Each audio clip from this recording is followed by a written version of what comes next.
অনুষ্ঠানে সকল সুধীবৃন্দকে স্বাগত জানাই। আজ আমাদের উৎসবের দিন। আজকের যে অনুষ্ঠান প্রাচীন প্রবাহিনী আয়োজিত, সেটি আমাদের কাছে বিশেষভাবে বিশেষ এই জন্য যে আমাদের শিক্ষাগুরু, আমাদের পথপ্রদর্শক, আমাদের জীবনের ধ্রুবতারকা মাননীয় শ্রী আশীষ ভট্টাচার্যের ৮০তম জন্মবর্ষপূর্তি আমরা উদযাপন করছি আজকে। এটি আমাদের কাছে অতএব বিশেষভাবে একান্তভাবে একটি উৎসবের দিন। আজকে যারা এই উৎসবে আমাদের আমন্ত্রণে সাড়া দিয়ে উপস্থিত হয়েছেন তাদের সকলকে আমরা ধন্যবাদ জানাই। আমাদের সঙ্গে আমরা শুধু প্রাচীন প্রবাহিনী নই, আশীষ ভট্টাচার্য পরিচালিত সবকটি সঙ্গীত প্রতিষ্ঠানের সর্বাধিক সদস্য যারা আছেন, আমাদের সতীর্থ, রবিরঞ্জনী, নান্দনিকী, মেধাবী, খনিকা, তাদের সকলকে আমরা আহ্বান জানিয়েছিলাম আমাদের সঙ্গে মঞ্চ ভাগ করে নেওয়ার জন্য। তারা আমাদের ডাকে সাড়া দিয়েছেন, আমাদের সঙ্গে সামিল হয়েছেন, তাদের সকলকেও আমাদের ধন্যবাদ। আশীষদা এমন একটি নাম, আমরা তাকে সবাই 12 থেকে 92 দাদা বলেই ডাকি। তার এই চিরতারুণ্য তাকে দাদা বলে ডাকতে আমাদের উদ্বুদ্ধ করে।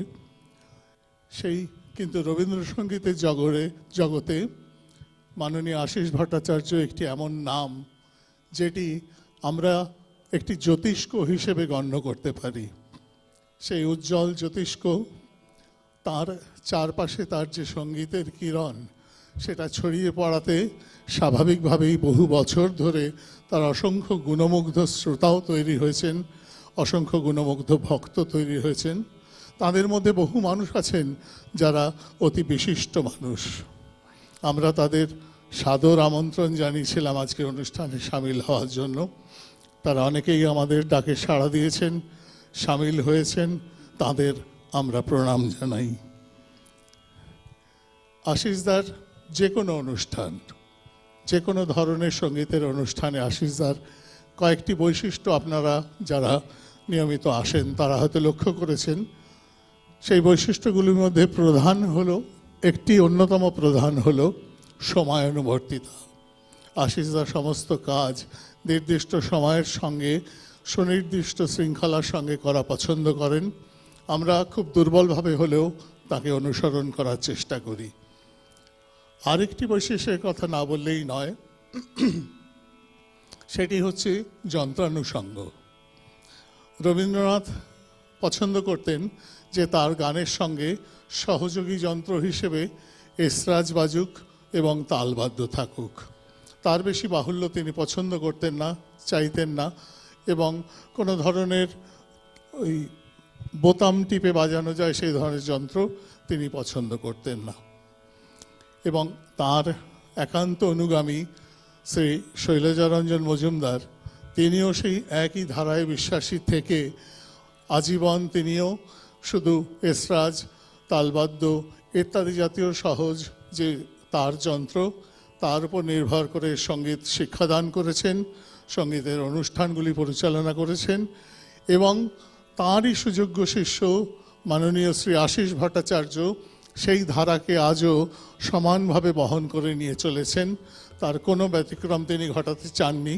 তিনি নিজেও ব্যক্তিগতভাবে পছন্দ করেন এই ধরনের তার যন্ত্র, এসরাজ, কখনো বেহালা, এবং তার সঙ্গে মন্দিরা, তালবাদ্য, কখনো হয়তো বা বাঁশি যেটি আজকে আছে।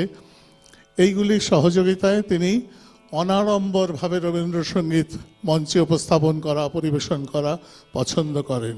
ধারা কোনো রকমভাবেই ব্যাহত হয়নি, অক্লান্তভাবে চলেছে। আজকে আমাদের যে অনুষ্ঠান সেটি দুটি পর্বে আমরা বিভক্ত করব।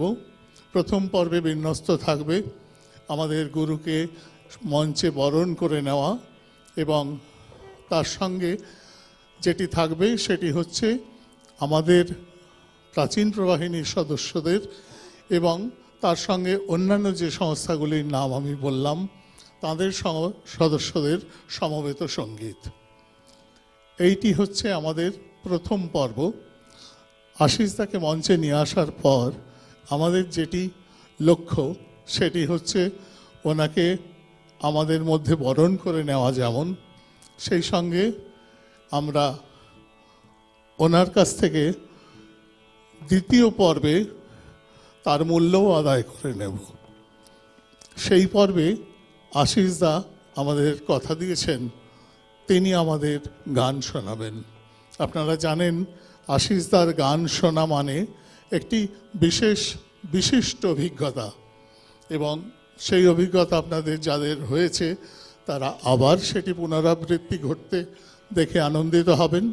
আর যাদের সেই অভিজ্ঞতা হয়নি, আমি বলবো আজকের দিনটি আপনাদের জন্য একটি উৎসবের দিন, কেননা আশিসদার গান সকণ্ঠে শোনা সামনে থেকে এবং তাকে গান গাইতে দেখা দুটোই কিন্তু একটি চূড়ান্ত আনন্দদায়ক এবং মুগ্ধ করবার মতো একটি বিষয়।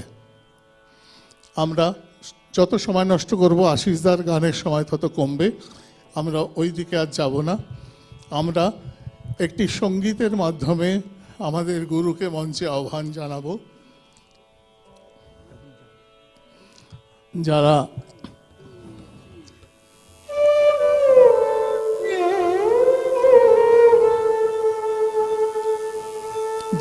এই গানটি জানেন দর্শকদের মধ্যে তারাও কণ্ঠ মেলাতে পারেন।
এইবার আমাদের গুরুকে বরণ করে নেওয়ার পালা। চন্দনে, পুষ্পস্তবকে ও উত্তরীয়তে আমরা আমাদের গুরুকে বরণ করে নেব। বরণ করবেন প্রাচীন প্রবাহিনীর সদস্যরা।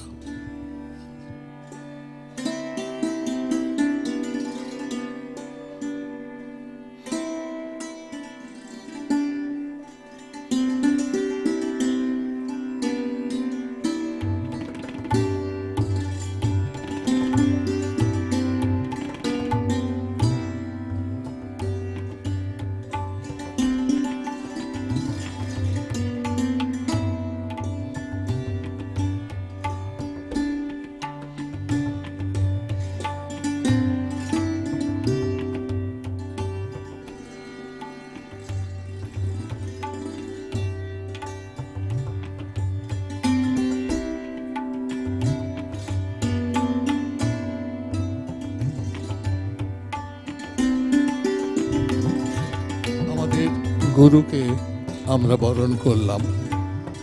এই ধরনের অনুষ্ঠানে একটি প্রথা মানপত্র প্রদান। এই মানপত্র দেওয়ার যোগ্যতা বা ধৃষ্টতা আমাদের নেই।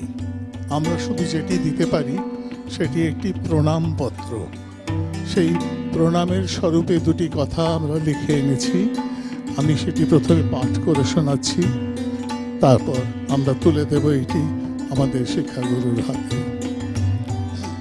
আজকের এই আলোকোজ্জ্বল সভাগৃহে আপনার উপস্থিতি উজ্জ্বলতর স্বাতন্ত্র্যে বিরাজিত। আমরা আপনার সেই স্বাতন্ত্র্যে যেমন বিস্মিত ও মুগ্ধ, তেমনি আমরা আপনার শিষ্যতা লাভ করবার গৌরবে গৌরবান্বিত। আপনার নিজস্ব দীপ্তি দিয়ে আপনি যেভাবে আমাদের জীবনকে মালিন্যের তমসা থেকে শুদ্ধতার উজ্জ্বলতায় ভাস্বর করে তুলেছেন, তা ভাষায় অনেক বচনীয়। আপনাকে আমাদের প্রণাম। আপনার একান্ত স্বতন্ত্র ও নিজস্ব গায়ন পদ্ধতির মাধ্যমে আমাদের চিরচেনা গানগুলিও যেন তাদের আবরণ উন্মোচন করে একেবারে নূতন রূপে প্রতিভাত হয় আমাদের শ্রবণে ও মননে। মনে হয় এমন করে তো গানটিকে এতদিন চিনতে পারিনি। আপনার অপূর্ব লাবণ্যমণ্ডিত সঙ্গীতের মধ্য দিয়ে আমরা নূতন করে আবিষ্কার করি রবীন্দ্রনাথকে। আমাদের শ্রবণে নবীন হয়ে ওঠে রবীন্দ্রনাথের গান। আপনি বারবার রবীন্দ্রনাথের সঙ্গে আমাদের মিলনকে সম্পূর্ণ করে দেন। আপনাকে আমাদের প্রণাম।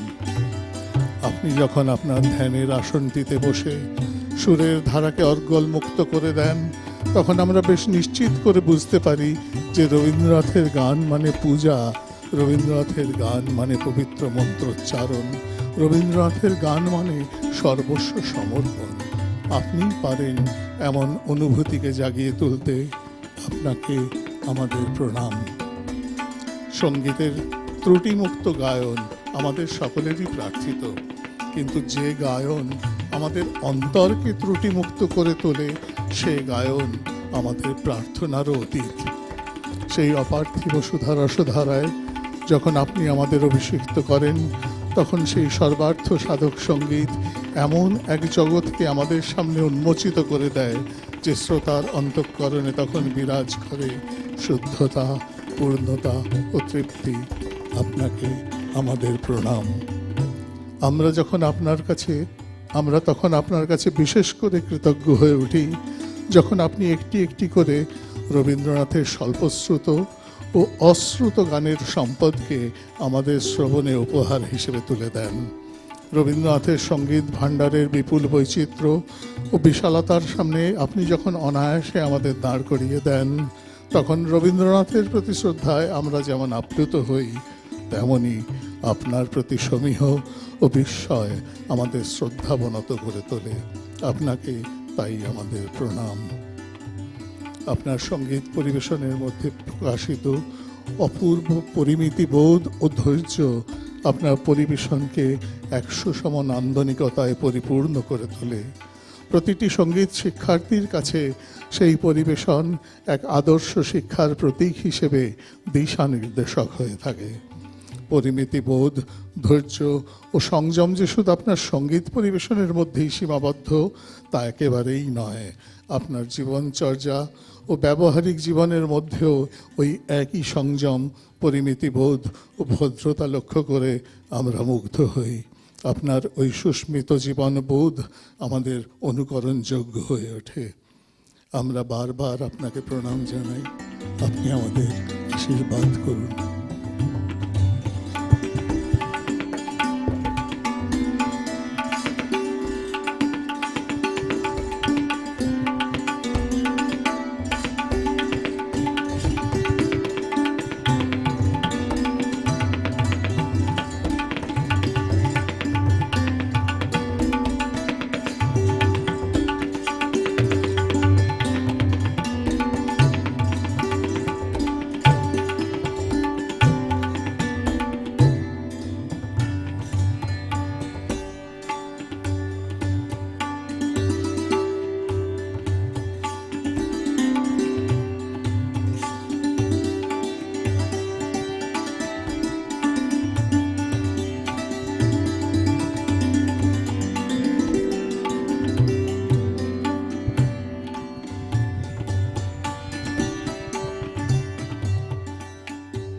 এইবার আমরা আমাদের গুরুকে কিছু শ্রদ্ধার অর্ঘ্য নিবেদন করতে চাই।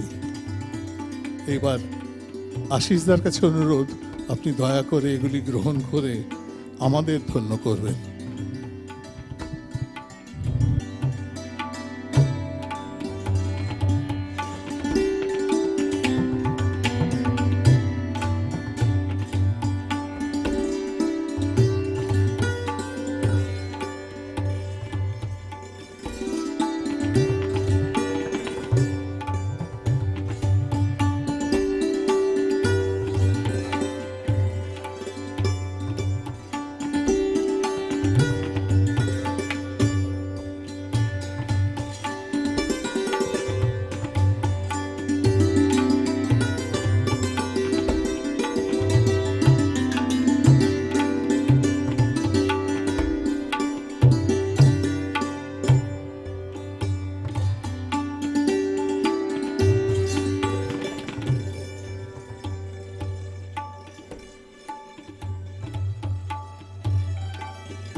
আমাদের অর্ঘ্যের আকার কি হাততালিকে জন্ম দিল? ছোট্ট একটি এইটুকু কৌটোর মধ্যে একটি হেরের আংটিও থাকতে পারে। আমরা আকারে মুগ্ধ, প্রকার আমাদের তত বিবেচ্য নয়। এইবার আশিসদাকে আমরা প্রথম পর্বের অবসানে মুক্তি দেব। তিনি দুটো কথা শুনবার সময়টা দ্বিতীয় পর্বে। আমাদের যে ধরনের অনুষ্ঠান আমরা করি, সঙ্গীতের অনুষ্ঠান, আমাদের ললিত শিল্পের অনুষ্ঠান আমরা করি, সেই অনুষ্ঠানে যাদের উপস্থিতি এবং যাদের সাহায্য এবং যাদের প্রত্যক্ষ কর্মকাণ্ড ছাড়াই অনুষ্ঠান একান্ত অসম্পূর্ণ, তারা আমাদের যন্ত্রানুষঙ্গী, যারা আমাদের এই অনুষ্ঠানকে সুললিত করার দায়িত্বে রয়েছেন, তাদের আমরা সম্মান করি। সেই সম্মান আমরা বারবার তাদের কাছে পৌঁছেও দিতে চাই। সুতরাং আমরা আমাদের তরফ থেকে পুষ্পস্তবক দিয়ে আমাদের সম্মান তাদের কাছে পৌঁছে দেব। এবার দেবাশিস হালদার,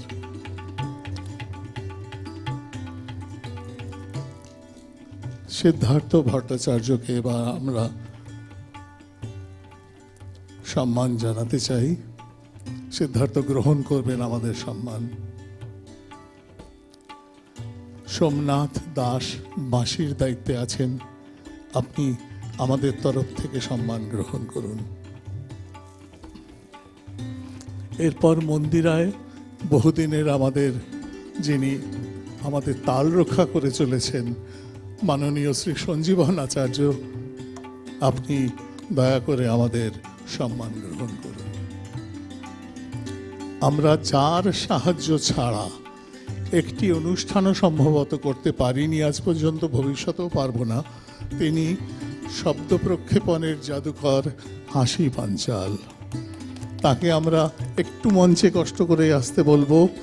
তার সম্মান আমাদের কাছে অনেক, আমরা সে সম্মান তাকে জানাতে চাই সবার সামনে। শ্রী হাসি পাঞ্চাল।